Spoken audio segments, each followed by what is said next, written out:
Alright, let's just jump into it, folks. I'm getting real tired of all this back and forth between creationism and secular science.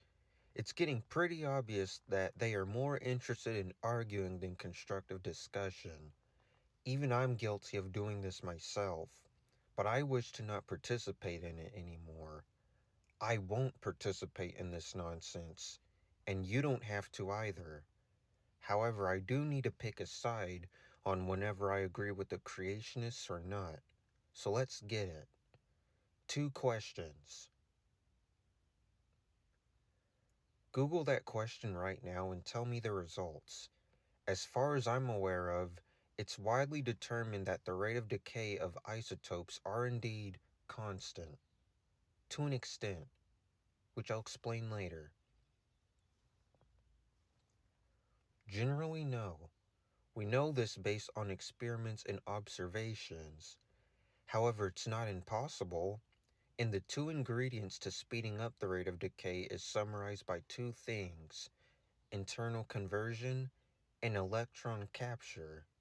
This leads us to 2 elements: radiation and water. Yes, radiation can cause internal conversion. Electron capture? No. But water plays a role in it. For the sake of argument, let's just say the Earth and the universe are within the range implied in Scripture, around 6,000 to 12,000 years old. And assuming that all those dates are the result of radioactive contamination, how much radiation would have needed to be present to cause such a massive jump in radioactive decay? Well, this could be traced all the way back to day 3 when God first started making the layers of Earth, specifically the crust, mantle, outer core, and inner core. Obviously, the rate of decay would be much faster in order to make the first rocks within 24 hours. Eventually, it would slow down, and fast, since the universe isn't moving within a fast rate anymore. No, it isn't God's fault that mankind has misinterpreted the actual age of the rocks. We literally have His word and other creation myths to help us when the universe was formed. But wait, it's not scientific, so their interpretation doesn't matter. So let's move forward. Back to the rate of decay. Day 3 doesn't explain the rest of the rock layers. You know, Paleozoic, Mesozoic, and Cenozoic rock layers, which in theory would have mainly been the result of the global flood. By the time the Great Flood came, Earth already had life. And if the dates from the rock layers were the result of cosmic radiation, then life would have been destroyed. I mean, that's a lot of radiation hitting Earth in one sitting, so it can't be because of cosmic radiation. Actually, volcanoes already emit ionized radiation, and you have global volcanic activity. We know that heat can excite electrons, which will in theory speed up electron capture. Not only that, but you also have a high amount of ionizing radiation from volcanoes.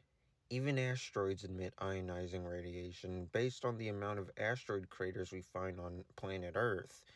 These asteroids either hit Earth over the course of billions of years or during a very short time. And then there's this. We've recently found that in the mantle there's a region known as ringwoodite, and it contains 3 times the amount of water found in all our oceans. Where did this come from? Am I supposed to believe that the only logical explanation is that this came from billions of years of plate tectonics? Well, I can see why people would believe that. But in all seriousness, you have a lot of water, a lot of heat, and a lot of radiation. The flood waters receding would also need to occur if the ground was still heating up the water and causing steady evaporation. For centuries afterward, you have cool air and warm waters, perfect for an ice age, or ice ages.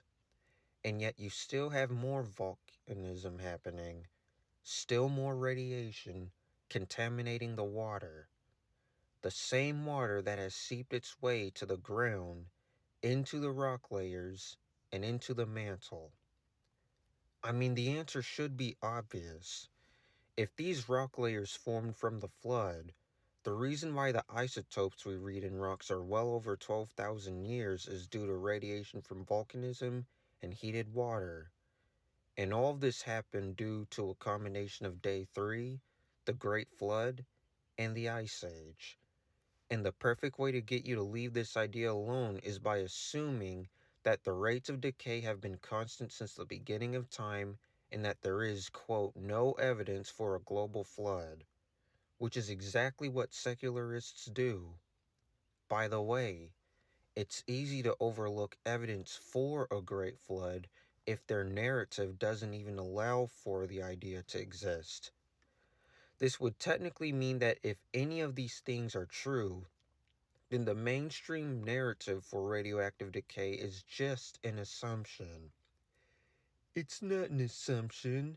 Yes, it is an assumption to state that the rate of decay has remained constant since the beginning of time, especially if it shows no regards to events like Creation Week.